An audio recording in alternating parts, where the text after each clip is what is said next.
Welcome to our first Learning Bitcoin and Design call of 2024. We haven't had one of these in a while, but we're picking them back up again. And the first topic is a really tough one, I think at least. It's covenant. And one of the reasons why this came up is because Dan, let me see, I don't even have this in my background here. So here on the Bitcoin Design Guide, we have this new design challenge. We have a page with design challenges that are meant to be kind of take-home challenges. If you want to challenge yourself, design something, here's something you can do. And Dan added covenants for scale because someone tweeted about it. Someone called Leishman, who is CEO of some Bitcoin company that I just forgot. Sorry, River. I think River. Okay, Yeah. Cool.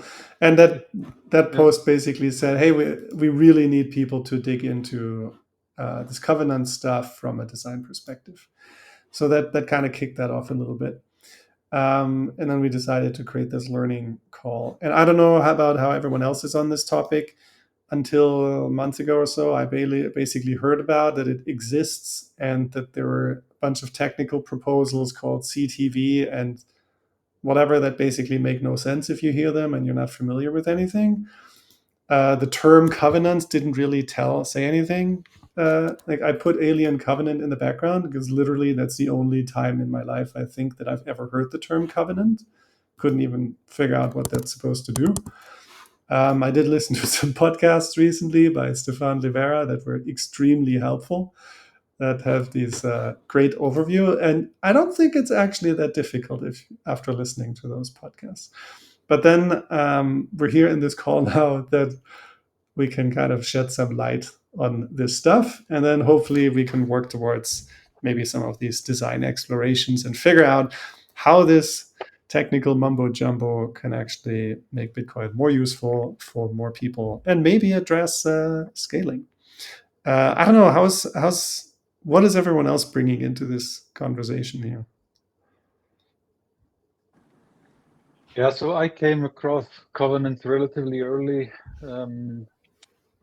during or after my grant started because it can help to improve the programmability of Bitcoin, of wallets, of transactions.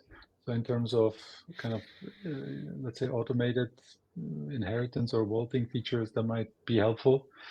But then I focus more on Miniscript, which can do something or something that exists today and can do something limited, something similar.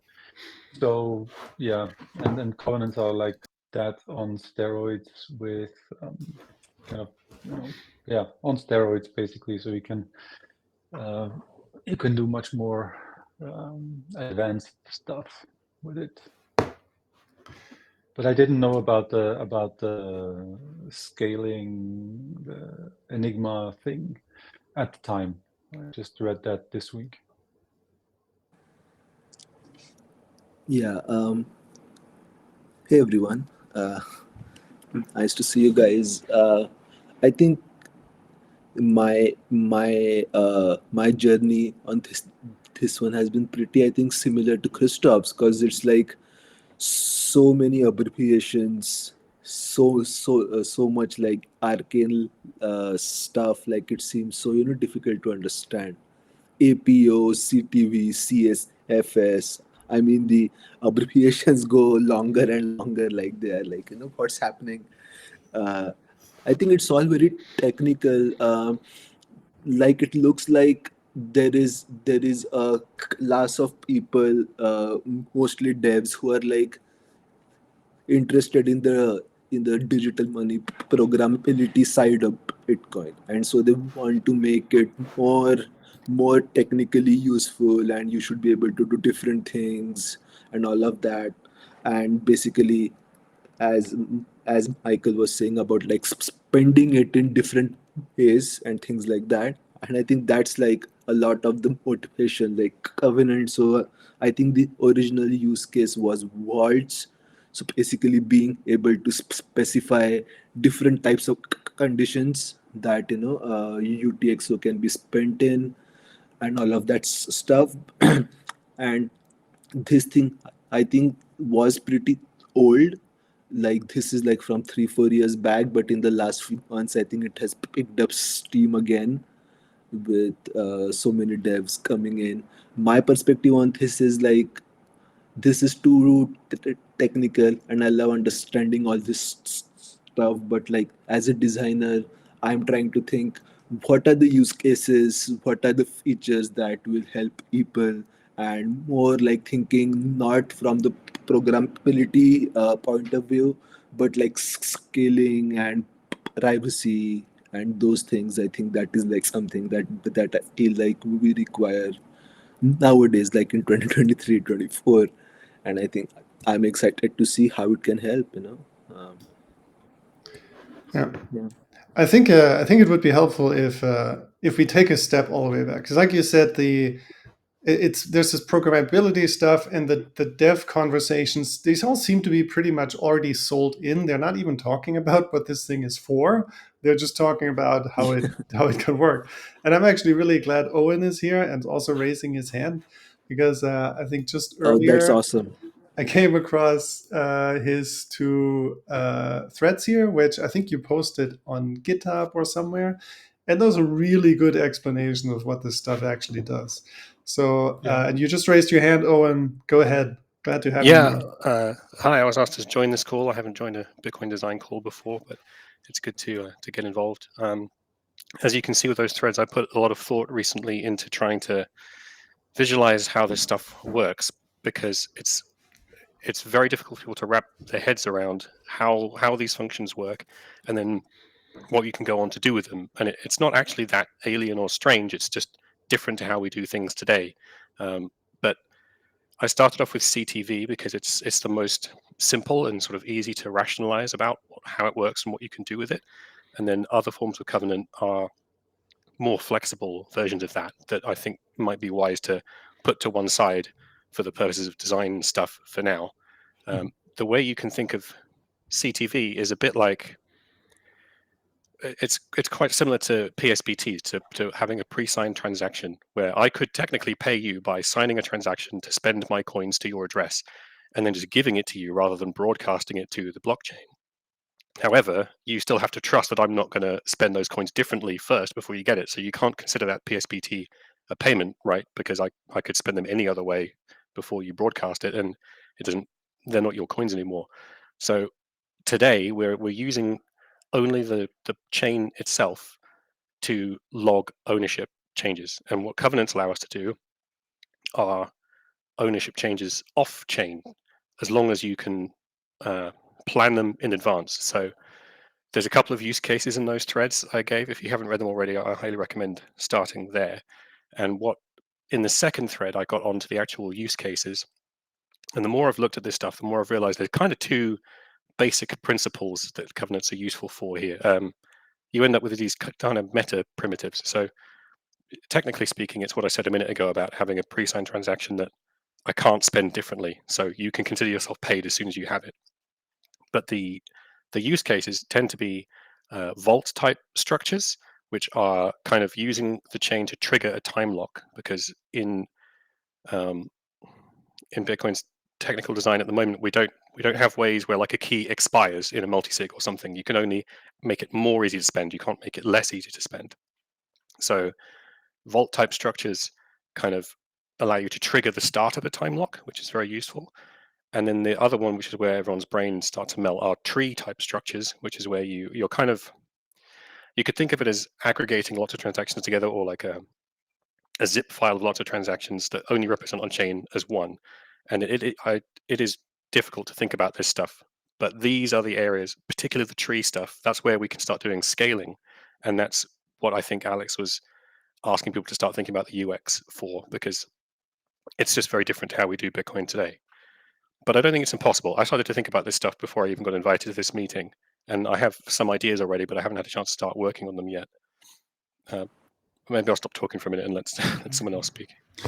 Hey, Awesome. Owen. Thanks. Oh, go ahead. Yeah, sorry, Christoph. I just wanted to say thanks, Owen, for joining in. Those two Twitter threads are super duper useful. I am happy to admit that I've gone through at least the first one a couple of times, and I'm still not completely there. I think I have to read it again and try to do more research. But it was super duper useful, man. And thanks for joining. I mean, I love that. Thanks. Yeah, no problem. And it felt like an area I could add some value to the conversation because I recognized there was a lot of technical people that got how it worked, and a lot of like us normal people who just can't understand how this stuff is useful at all yet. And I spent, the last 6 months or so just gradually learning about use cases and things, so I could start visualizing how you can actually use this and explain it to people. Otherwise, we're never going to get anywhere with it. So, We actually in the Bitcoin design guide we have a whole section called how it works, and it's very similar to what you put together there. It's private key management. Like here's a whole thing about how multi-key systems work. Some of them have illustrations similar to yours, others don't. Here's one about custom spending conditions with recovery paths, but it's the same idea of what you did. Just take these kind of complex things and translate them, in our case, for designers within the idea that then they can take that and then build products on top of them. So maybe we could turn this into a how it works page too. Twitter threads kind of get forgotten at some point. If you'd be open to that. yeah, sure. I mean, take whatever you think is useful from it. I'm happy to comment if you want as well. Awesome. I wanted to take one step further back. So, as I said earlier, I didn't figure out what the word covenant means, but it's basically a promise to engage in some type of activity. And I found that helpful in the Stefan Livera podcast, where they basically said that with Brandon Black, I think, where they said in Bitcoin, every coin has a restriction on how it can be spent. But right now, it's basically you need to have the private key, right? There's one rule how you can spend it. It's the private key. If you have that, you can spend it, right? That's kind of the default that everyone knows. Then the second one that Michael has been looking into a lot is the time locks. You can spend it after a certain amount of time if you have a key. And then the covenants, the idea there is to just really open that door much, much further, that you can have all kinds of complex, predefined rules about how this can be spent by multiple people with different scenarios. So I found that a pretty good starting point. And the other thing that I learned that was interesting is that the CTV and all of these abbreviations and all this stuff, they're all kind of trying to do the same thing technically, and they take different approaches that end up with slightly, like some of them have like some are a little bit more complex, some a little bit easier, some of them have a little bit more flexibility, others are a little bit more rigid, but they're all kind of trying to do the same thing. And then as you dig through those, and you probably end up with different use cases. And one thing I found interesting too is that there seems to be a tendency, because the more complex proposals, they enable more, but they're more risky in terms of things that can go wrong, unforeseen circumstances, and all of that. So there seems to be more to a tendency towards to the simpler ones get enabled. So there was some takeaways that I found interesting that I wanted to add as well. Yeah, I think that's a fair characterization, and the simplicity. This is why I started with CTV, because it's the easiest to think about and it's the most tightly constrained, but it still unlocks a huge possibility space of interesting things we can do. I use the word constructs because just as CTV by itself isn't that interesting, but the stuff it allows you to do is more. And then a lot of the developers I speak to are thinking, okay, we'll start with this. We can build a ton of useful stuff already. And then as we learn more familiarity with how to use these covenant type structures and so on, we can start to realize where we need a little bit more power and a little bit more flexibility, and maybe add those in later on with another fork down the road. But lots of people are very wary about opening Pandora's box and doing something really complicated on day one, because none of this stuff is going to break Bitcoin, but some of the stuff is just too complex to rationalize about what its limitations are, whereas CTV is quite tightly scoped and also very well studied. It's been around many years now at this point. Yeah. So a question there around the two use cases that you found. So the multi-sig vault, I find that pretty easy, and that seems like it's a user-facing thing. You can just say, well, these coins here, yeah, they can be spent, but before there's like a delay, basically, before they can be spent. So if someone else tries to spend them, then they either can't do it or they have to wait. So I'm going to notice it. I'm going to get them into safety because everyone else has to wait. All right, so that's kind of user facing. That's kind of easy to understand. Then the scaling thing, that almost seems like it's something that users might never even see, that could potentially be happen behind the scenes, right? Yeah, so this is where it starts to get complicated, and I think it might be useful to think of it from the two different directions. So on the one hand, it's users might build these trees themselves, and that's if you've got a number of payments you want to make to several different people for different reasons, but maybe not all of them right now. But and I'm going to pay rent next month, and the month after, and the month after. So maybe next time I get my salary arrive, I could construct a tree myself, and that turns into just a regular receive address that I could give to the payroll company. They pay to that address, and I know I've actually got my rent payments for the next 6 months kind of locked into the chain, ready to go. I don't need to make another on-chain transaction just by giving them that one address.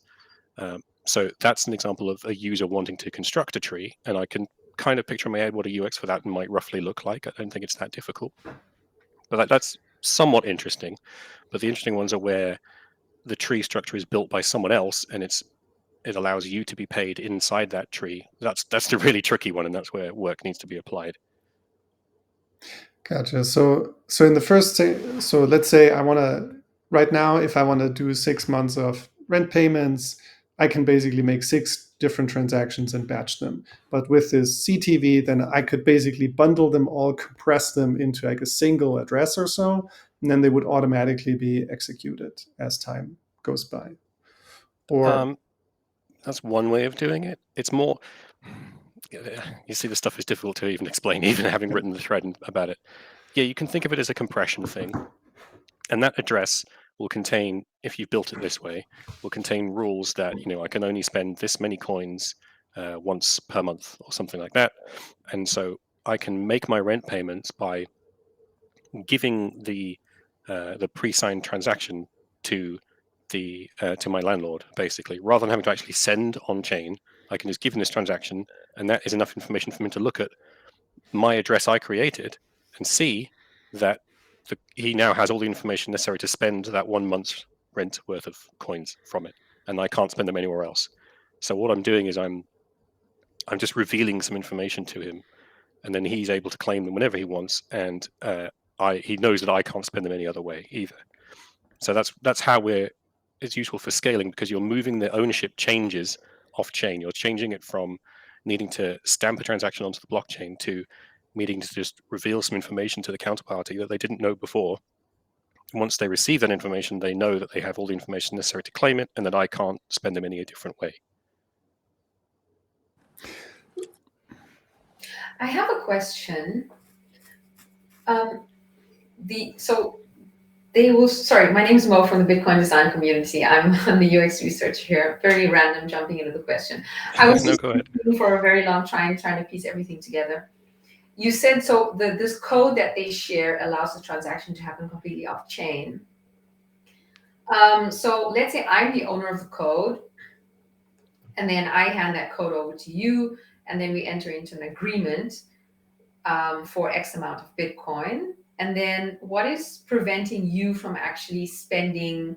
You gave that to me, but how do I know that that amount of Bitcoin actually exists and that you don't just go spend it? So the addresses encode the spending conditions for coins that end up there. So at the moment, all the addresses you generate with your regular today's wallet will say you're not allowed to spend these coins unless you present a signature from this private key, right? Mm-hmm. That's what we're all used to.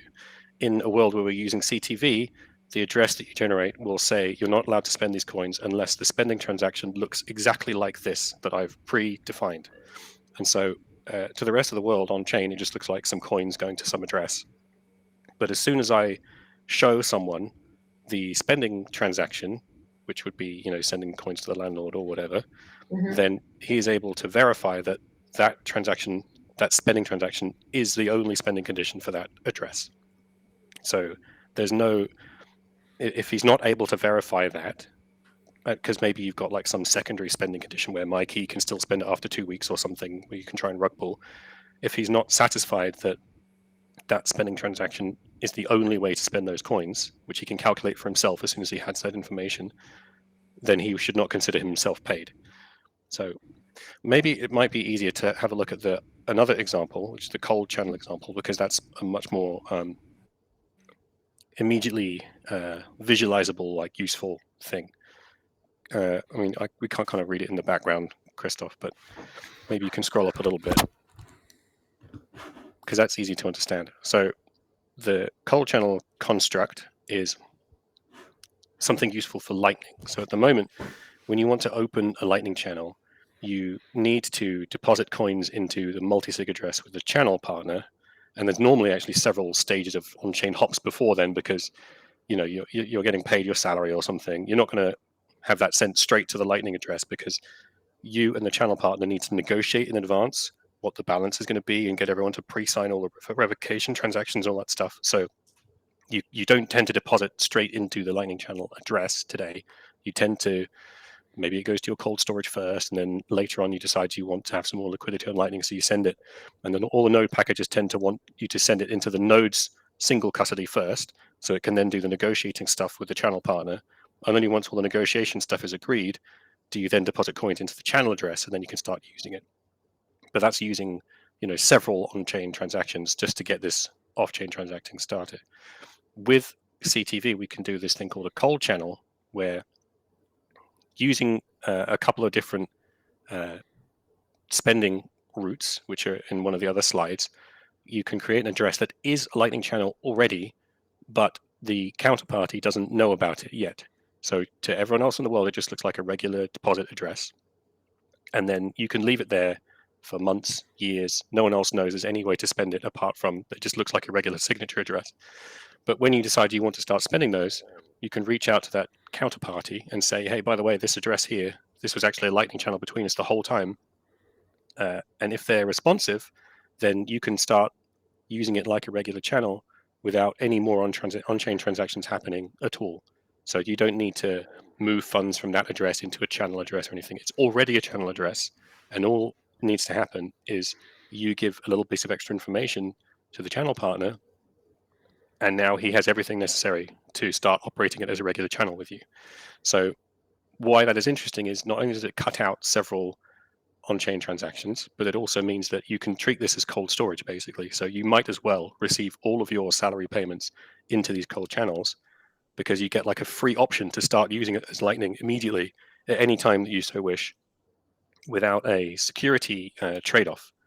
Whereas today, your channel partner knows all the channels that you have together, and that means that they have the opportunity to try and steal from you, because Lightning is this sort of like cooperative, but also adversarial protocol.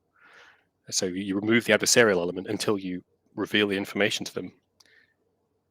So that works because when you give the counterparty the information about all the CTV structure, he can see that the only ways to spend this coin are either through Lightning, which is just 202 multisig, or through the secondary path you can take is the justice transaction route.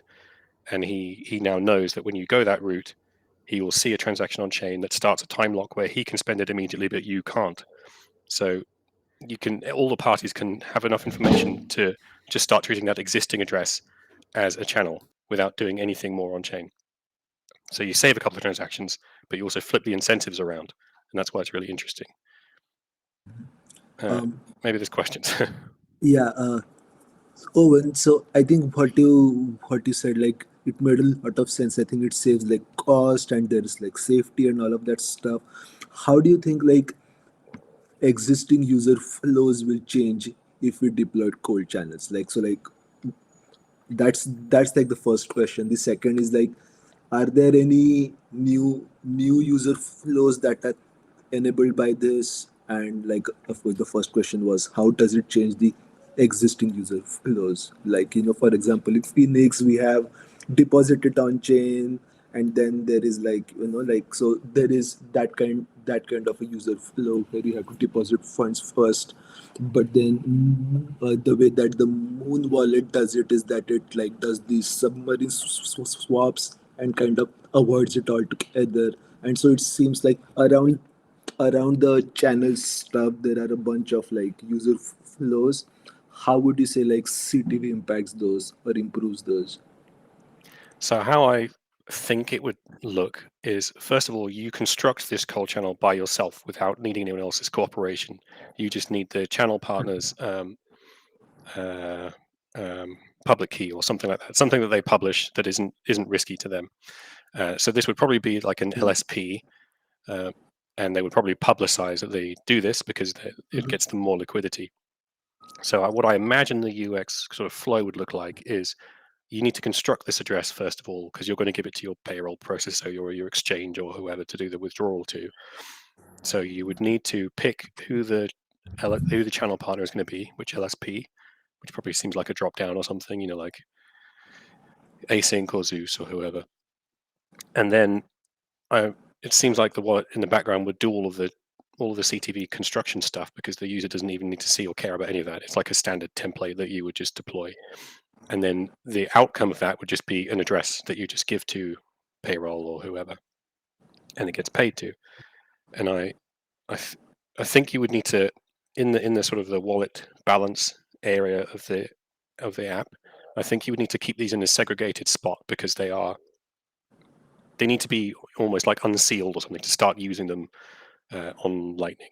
So you wouldn't want to just dump it into the regular like Lightning balance, because you can't start spending them right now. A step needs to happen between the receiving and the spending. It's just that step does not require an on-chain transaction, it just requires communications with the LSP. So it seems to me like you naturally end up with like a cash account or something, which is your actual Lightning available sats right now, and then maybe like checking account or something, which is like sats that are available on Lightning, but you need to unseal them first, or we need to come up with a term that makes sense to people. But they're ready to go, but you need to complete the communications loop first. So they're sort of like reserves or something like that. But Yeah. the unsealing seems like it could just be a button or something that starts a communications loop with the LSP, and you ping them and say, hello, are you awake? And they go, yeah, we're still here, everything's fine. And then you go, bang, here you go. This was actually a cold channel with you the whole time. Are you happy to start spending it? And they go, yeah, sure, whatever. And then you can move it into the available funds. So like, would it like mean that wallets and even users might not have to like think about like a on-chain balance and a wallet and a lightning balance as two separate things, and they can just like start thinking about them as the one and the same thing? Mm, No, I think I'm if I trying not to put understood my correctly, personal. then you would still have to basically top up this kind of, let's say, lightning balance. It would just be immediate. It would not be you wouldn't need to deposit, but you would still have probably two different, let's say, buckets or balances. Yeah, I wonder whether these might actually replace the whole on-chain balance thing, because that's not awfully useful in Lightning at the moment, right? Because you need to go and make another $5 transaction to start actually using it. Maybe these would just supersede the on-chain balance stuff. Right, because I think right now, like in the Phoenix wallet, you like try to make some transactions, and like from the user perspective, it seems like at some random time the wallet will tell you that no, now you like need to pay this $5 or something, and then we don't know that like like what's happening in the background is that the channel is being made larger and all of these things. And what it seems like you might be saying is that we don't even have like the users will never have to think about that again, and it will simplify like all of those things, those mechanics. Yeah, in an ideal world, I think so. I mean, there is still a Okay. trade-off to make. So what we didn't talk about already is, in the case where you've got one of these cold channels, you deposit some funds there, and then you call the LSP that it's a channel with and say, hey, I'd like to start using it, please, and they don't respond for whatever reason, then you need to basically move from that address to another one, because as part of the assurances that you need to provide to the LSP that you're not going to rug them, that means that you the only routes to spending the cold channel are the cooperative case, which is the multisig like now, or the something's gone wrong and I need to move on case, which adds a time lock, which is how he's got an assurance that you can't rug pull him. So if he doesn't respond, you do need to make an on-chain transaction and move to another address. So we will still have to kind of factor that in, but Right. hopefully with a professional LSP, this is a very rare occurrence. Like in the Phoenix situation, Phoenix is so tightly integrated with async, they're not ever going to be offline. It shouldn't really ever be an issue, but you do need to have that in the back pocket somewhere, like how you would resolve that. But it should be quite rare, and it's kind of no worse than today, where you have an on-chain balance that you still can't use without spending some money on another transaction anyway. So like these funds, I would still be able to spend them for some other purpose, or I would have to do something else. Yes, you need to make an on-chain transaction to kind of move out of the cold channel construct and into another address, which could be a different cold channel with a different LSP, like in one swoop. It doesn't have to be moved out to like a regular private key address and then moved on again. Like you can chain these things together because they're all just addresses on chain that don't need negotiation first. All right. Yeah. Okay. Sounds like we have two potential user flows we could mock up here. One, the vault, and then the cold channel one. That'd be really interesting to see some UI explorations on those, on exactly what we just talked about. I think that's a good starting point as well. The really important work to do later is the tree stuff, but it's kind of makes sense to start small, because trees are ultimately tend to be made of these, like, I mean, a cold channel is basically a vault structure on top of with a multisig as well. It's just with different, you reshuffled who the parties are, but everything is basically either starting time locks or using keys to spend a different way.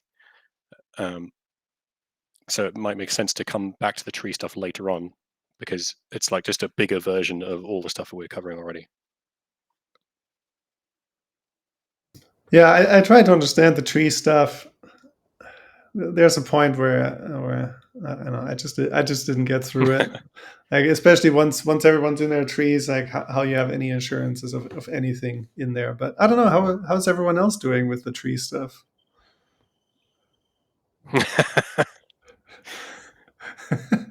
Yeah, I'm going to sit in the tree right now and enjoy the view. That's where I'm feeling the trees right now. No, but what questions do you have, right? What can we clarify, or what would you like to get I into? think I should plug in my laptop charger as well. I think if it's explained in a more like the way that you have an example, if someone gets paid, I would be more able to understand it if it's an actual mock-up in a user flow. It would make a bit more sense to me. I'm not. It's just not quite there. Which part? I'm sorry. I'm gonna agree with what you just said, Mogashini, and ask if someone could just step through a narrative. Like just tell the story of how this thing works with the rent. Like the example. If I think, okay, I want to post date a bunch of rent. Is that a good place to start? Like I've talked with my landlord, and I'm going to stay in this. I'm going to stay in this apartment for a year, but then all of a sudden the water heater goes and I have to move. Okay. How would I run that scenario at month 6, even though I gave him a bunch of post-dated checks? How do I stop from month 6 to month 12 and move and not pay him until he fixes the water heater? Yeah, so I think the rent example was not a good place to start, actually, and why I wanted us to move to the cold channels, because I think once you understand that a cold channel is just an address, the same as any other address, but it has Lightning-like optional functionality, then you can start to see how that is a very useful thing for everyone to have for like every payment they receive from anything, basically, because Lightning payments are just better if you can make it work. And the main hurdle is that you need to get the sats into Lightning in the first place, and we're kind of removing that concern. So rather than the landlord rent example, if you think of it as like, next time I make a withdrawal from an exchange, I can only give them one address, and let's say they're a dumb exchange that doesn't do Lightning or anything yet. They just do boring old unchained transactions to one address, and they're going to charge me $50 to withdrawal or something. What I could do is withdraw to an address that is actually a tree of my own, of which one branch is a big cold channel right now. Another one is like my backup cold channel that I might start using in a couple of months or something, just reserves. And then another one is to my vault, and that's like 50% of the withdrawal or something. You can do all those three things in one go with one address that the exchange doesn't need to cooperate with at all or know anything about. They don't care. They just send sats to an address and you're done. So it's the lack of needing cooperation, I think, is what's very useful about these, that you don't need them to know or understand what you're doing at all. You're just, all the clever stuff is happening on Bitcoin itself. And there's the person spending to you, the payer, just sees an address. So you can this have is it as complicated as you want. this would be more like, okay, I got paid and I have a checking account and 3 savings accounts.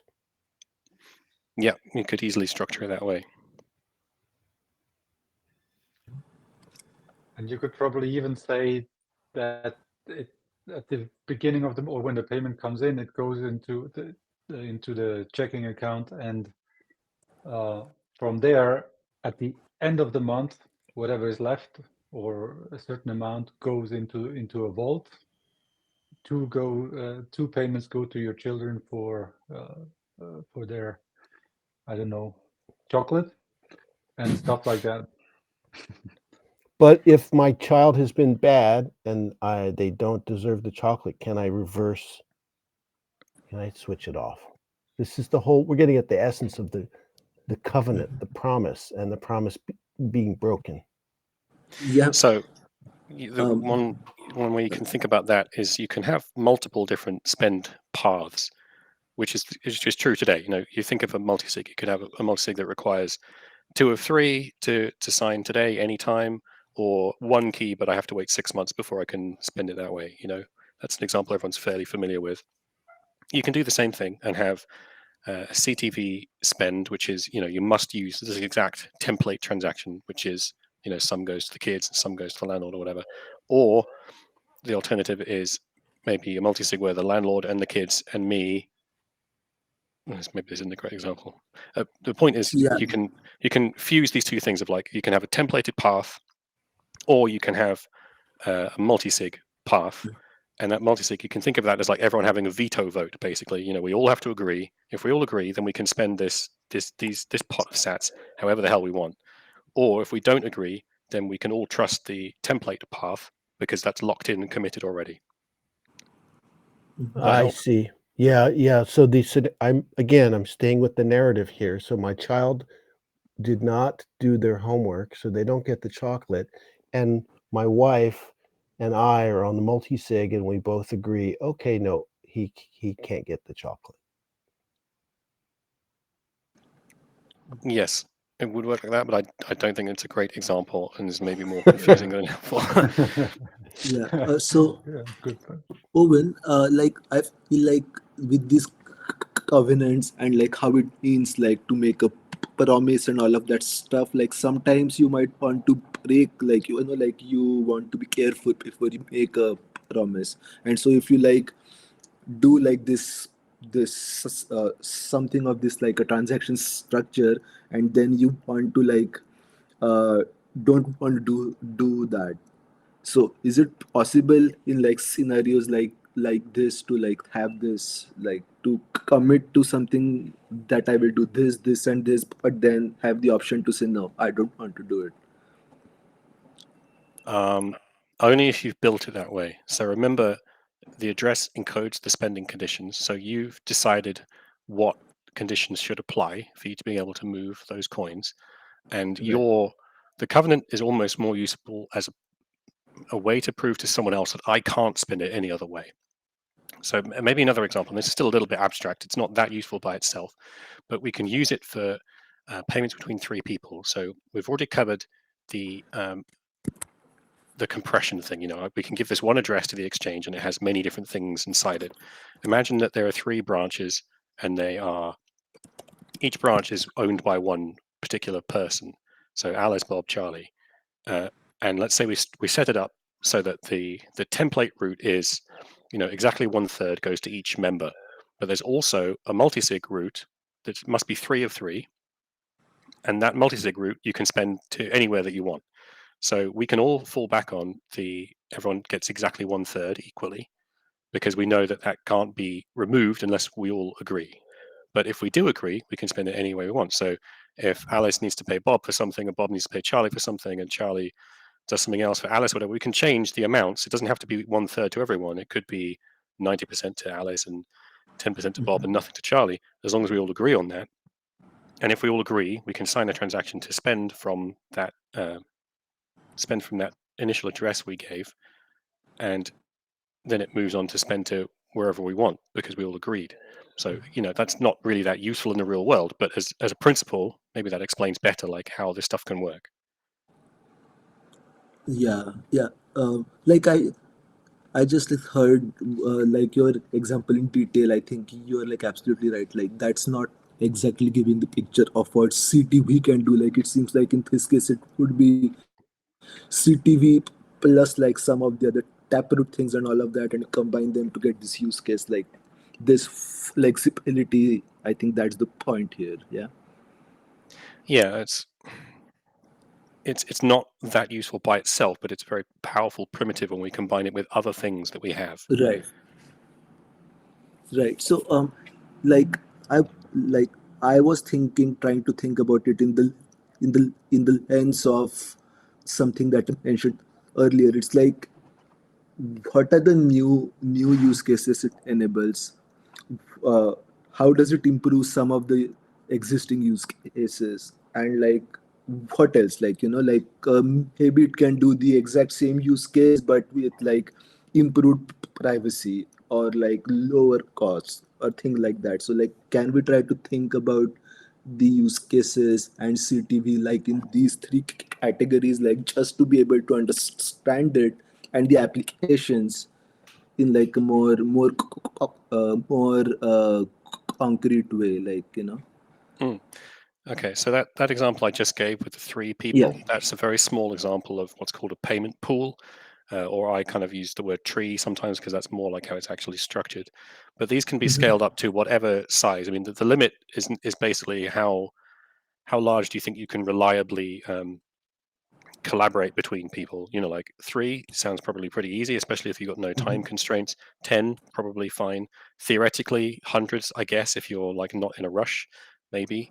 But also remember that those inside the tree structures, inside the CTV, they're just payments to addresses, and addresses can also be CTVs. So each of those can be like, each branch can be another tree in itself that you don't even need to know about or care about. Like that payment to Alice might actually have had 500 branches coming off of it. Some of them were vaults and some were cold channels and some were all sorts of other stuff.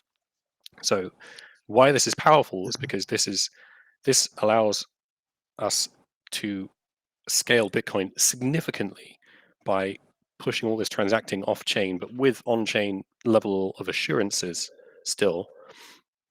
And there have been some papers even demonstrating that, I mean, things get a little bit unwieldy for sure, but in theory, you can do global scale with this stuff.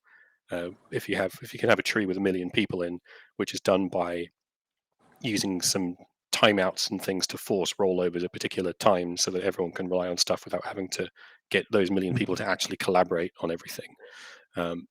So Yeah. this is the scope of what we're talking about here, but we need to start small Yeah. at things we can design right now for sure.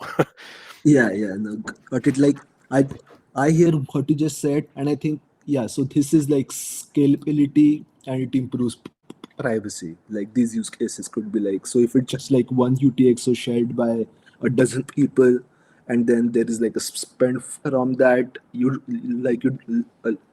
don't know who was the owner of the previous one and who's the owner of the new one, and things like that. So Right. helps with what you can surveil on chain. You're just seeing one UTXO, and we're all kind of familiar with it with Lightning already, where it's one UTXO on chain, but it's owned by two people. But the sats in it, when we broadcast the closed channel, State and I have 5,000 fewer sats. That I've paid them to the channel partner, but you don't know where he sent them on to because I've routed it through the whole Lightning network. So that the privacy improves significantly. And a simple way to think about it is that you have that effect, but with more than two people inside that UTXO, and you actually don't even know how many people are inside that UTXO. So it could be 2, or it could be 1 million, and there's kind of no real way to know. So you kind of get a lot of privacy for free. Not perfect, sure, but better.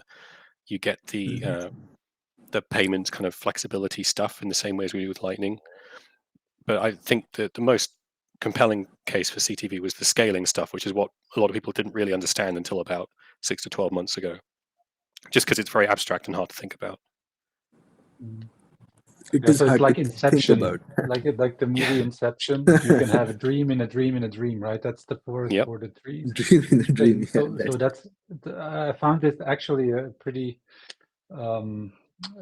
good visual in the tweet thread.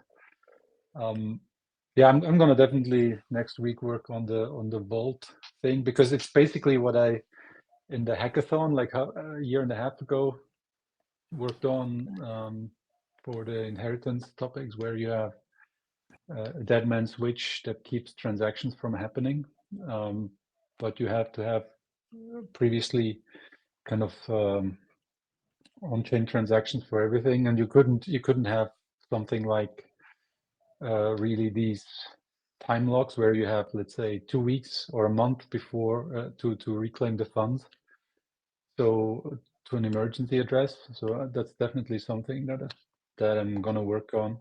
But I had a question. The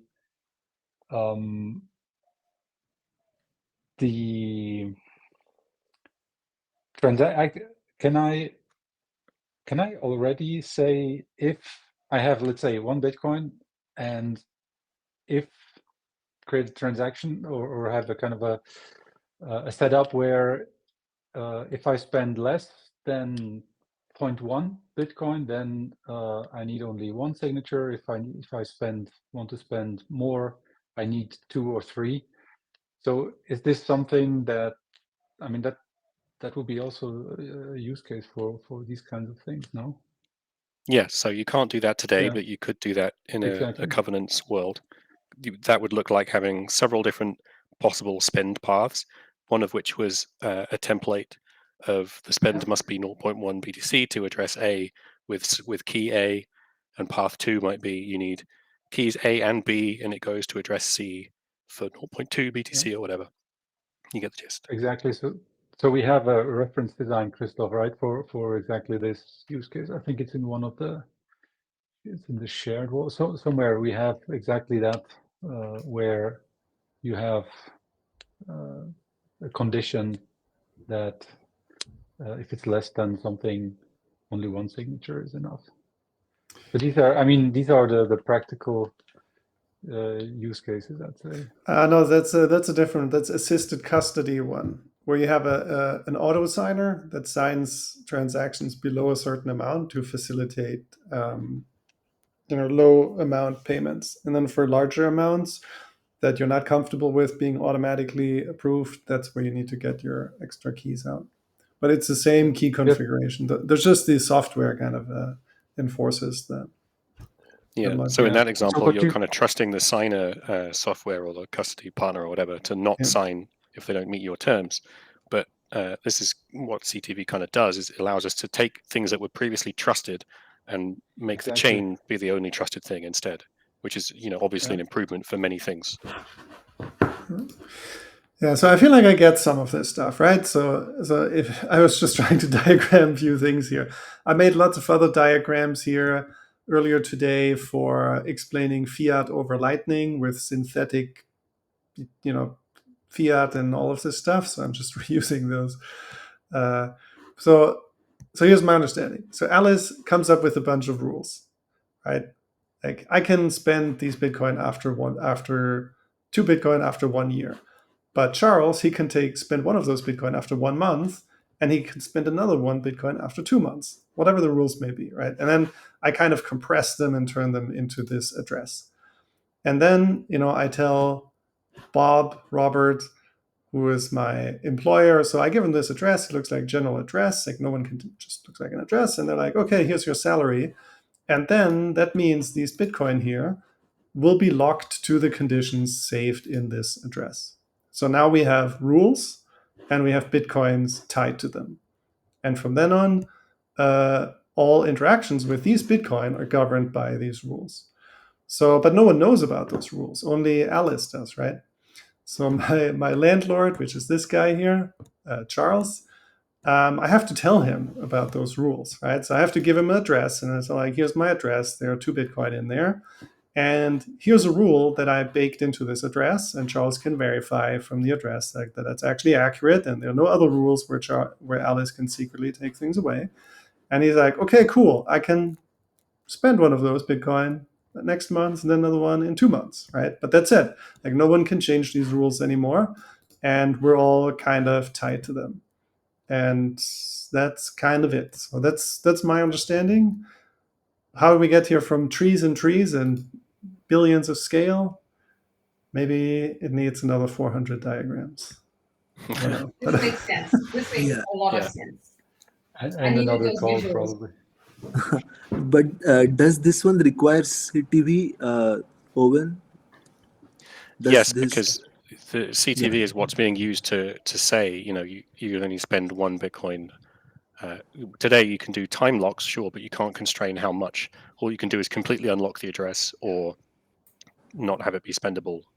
Whereas with CTV, you can say how it can be spent, which includes, well, in CTV is a specific type of covenant that is, all the terms of the spending transaction are built in already. So it's how much and where to.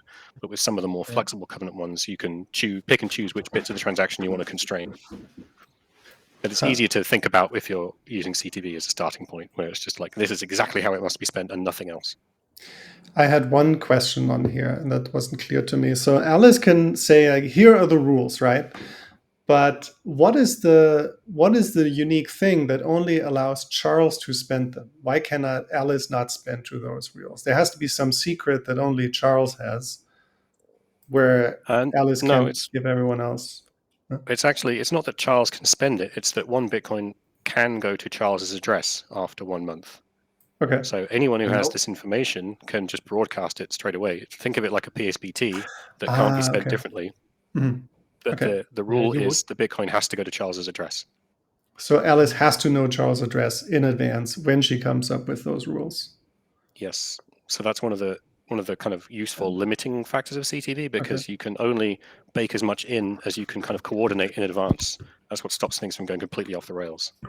Okay, so we need a thing here, like where Alice talks to Charles and says, give me some addresses.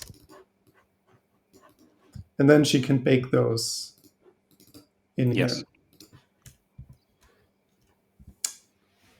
Okay, I'll have to. And who knows what those recording. addresses of Charles's are? They might be just vault addresses, or they might be regular key addresses, or they might be trees, or they might be vaults, or they might be cold channels, or God only knows what he's doing with them. But as far as you're concerned, it's just an address.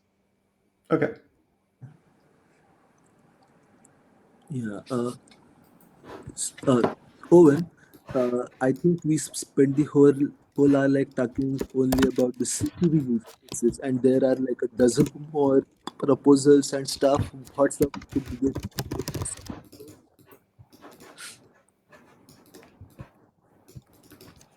I lost the tail end of that question. Yeah. Oh, sorry. So like Christoph's I was asking. typing. No, I was asking about like what about some of the other proposals? Like this is just all about CTV, we just about. But what about LHANs and OpHalt and CSFS? And there are so many of these. I don't even know what that what Yeah, it is exactly. You have to wait for the next tweet thread. Ellen Hance packages CTV plus CSFS and something else to kind of make a suite of soft forks bundled into one that are particularly very useful for Lightning. CSFS just the way to think of it holistically is that CTV is the most constrained version because you specify everything, every element of the spending transaction in advance. And CSFS and other proposals allow you to say, maybe I constrain the amount but not the destination, or vice versa. But you're generally making it more flexible. And then there's other technical differences, like exactly how they go about that inside the code, and which bit gets hashed when, and which bytes are used for that, whatever, and so on, which is way beyond me. But from an object level, as far as we in the UX world are concerned, CTV is like everything must be defined in advance about how this gets spent, and other covenant proposals are you can choose which elements you want to constrain and how, but that makes the design space even larger. So I haven't even started thinking about those yet. Yeah, one of these things I seem to remember, and I hope I remember it correctly, is that you could leave out which UTXOs should be spent, because you don't know in advance. And that's any prev out, I think, APO. Yeah, probably. Yeah, it's a big design space. Yeah, so I can't advise awfully much on anything else besides CTV at the moment, just because it's just even larger to think about.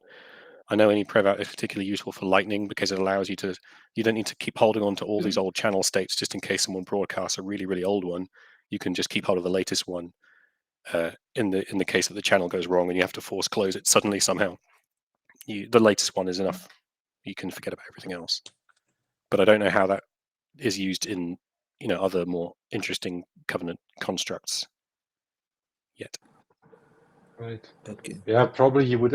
I mean, actually, we would probably need to know what we want to do before and then only then can we say, okay, is CTV enough, or do we need something else, or so probably back kind of reverse the reasoning there a bit, because yeah. That's one of the arguments that gets made, and why there's a lot of kind of discourse about this stuff, because some people want the really expressive forms and some people want the really limited forms of covenants, and I'm in the camp of the really limited form because there's already a lot of very interesting stuff we can build with it, and we also know it's about as safe as you can get in terms of soft fork upgrade, because it's so limited in scope and well studied. And then as we build more things with it, we can start to see where it doesn't quite do enough, and then we have more confidence about what extra things we need to add without breaking stuff. Yeah, this was super helpful. I really learned a ton today, and from the threads, it's really, really helpful. Yeah, for sure. We should really throw some. We could do a design huddle where we actually just collaboratively just try to design some flows for it. I mean, I'm thinking about basic stuff where you look at your coins in there. I mean, you want to have to look at your balance or your transactions, and there has to be a little thing that says this one has extra rules attached, and then you'd have to somehow see those extra rules. And then you would have to think of the whole backup flow because this is off-chain data, that it doesn't get lost. Yeah. Fun stuff. We could also, in a design huddle, have these kind of real-world use cases, like the one with the rent and the one with something else, and then we give that to Owen, and he says, we have it. He makes a table with all the different covenant proposals, and he said, okay, you can do that with CTV, with any prev out, or with all these different things. So we can compare them. Okay, and here in my background, to wrap things up, are some AI-generated trees made of Bitcoin addresses. At least that's what Midjourney thinks that looks like. Looks more like broccoli. But then can be our next topic. Hey, Broccoli is Vidushi, fractal though. That's cool.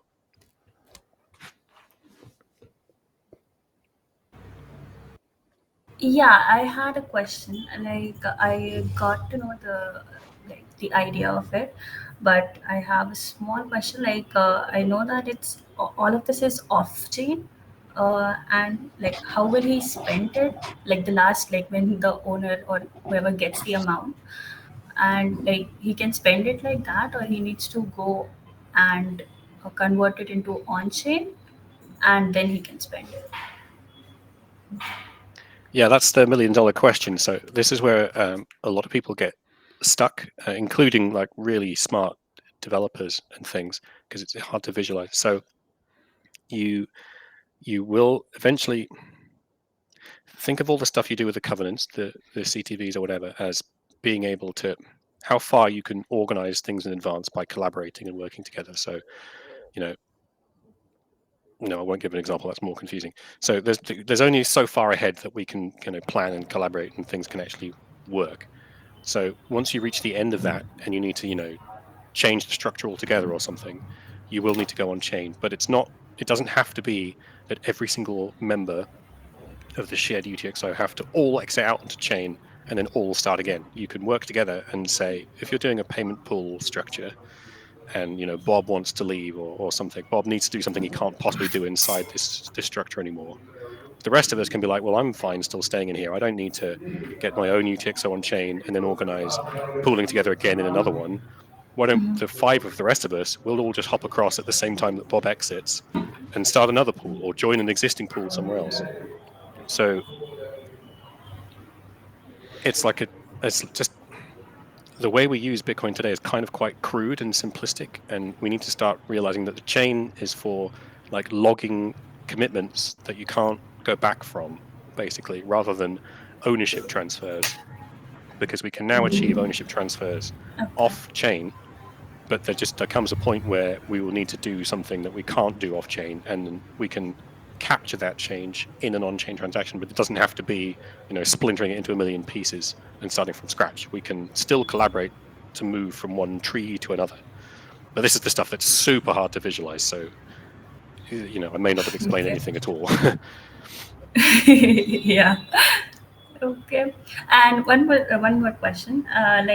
In the start, it was you said that it's necessary that they respond back. What was that about? It's necessary that there's what? Sorry? Like when there will be the like like Alice has the rules, set up the rules, and there's a landlord. So when it goes to him, he'll have to respond back, something like that. Is that? I didn't get that idea, or I'm I not was sure wrong. I wish I'd never said this landlord example, because I think it's like more confusing than helpful. Okay. But Okay. Christoph is showing some stuff on the screen. Was it about that? What's on the screen right now?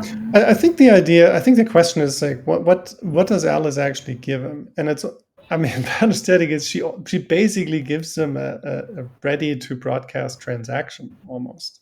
It's like, Yes. hey, here's information that you can broadcast, but it's not, but you don't have to do it now, and it's not valid right now. But in a month, you Okay. can do so, and then the landlord Charles here, he just has to keep that transaction or that piece of information. Then months later, just plug it into his Bitcoin wallet and say, "Hey, here, broadcast that. I want this to be executed," and Okay. then the Bitcoin will be transferred. Okay. So he Yes. has to reply back to Alice that I want to use it. No, she will give him this little chunk of information. So think of it as if we were doing it with Okay. PSBTs, with signed transactions. She could, if we weren't using covenants, she could give him a pre-signed transaction and say, look, here's everything you need to withdraw some coins from my address and send them to yourself, signed by me. Okay. But he can't trust that, because she could spend the coin differently before he broadcasts it. So he has to broadcast it now and get it mined for it to be sure that it's his. But in a world with covenants, she can say, here is that same PSBT, but you can also see that the address they're in, I can't spend them any different way than by broadcasting this transaction that sends them to you. So you're using the transaction as the key that opens the lock now, rather than just a regular key. And so by doing that, he may not even need to bother broadcasting them at all until he needs to go and buy a car next year or something, because he knows they can't go anywhere. They're effectively, they are his. They're not able to be moved by anyone apart from him. So although they're not in his address yet, he can consider them his, because there's nowhere else they can go. Yeah, I guess the one addition is there. It's tied to that piece of information. It's not an address generated by his wallet, So he would have to make sure to keep that piece of extra information, because if he loses it, then he cannot get it back. Yes. Okay. And But you I don't also think will that's a need, huge deal because you already need to preserve a blob of information. The user doesn't even see the key anymore. And the wallet software is holding on to that key for dear life, because if it loses it, it can't sign anything anymore. So this is just, in the abstract sense, I think it's just a different blob of information that the wallet needs to hold on to and make sure it backs up to the cloud or whatever. It doesn't even matter if you keep it in iCloud or anything, because it's not sensitive. It can't be abused by anyone. Mhm. It can only send the funds to you. Okay. one design challenge that I think will be for the recipient they have to be able to inspect this address, right, or what it does somehow. Yes. And So so that means I would kind of wallet software would need to kind of surface this information in some kind of usable way. yeah, Yeah, I think about it like a bit like join, just like Owen said, because like that also involves the PSPTs and all that stuff. So maybe they could like construct. So basically, Charles could construct the transaction or like construct something, send it to Alice, and then she does her stuff, adds her keys or signatures or like whatever, and then she sends it back, and that's like the transaction that's like ready to broadcast. Is that the right way to think about it at all? Or I'm not 100% sure.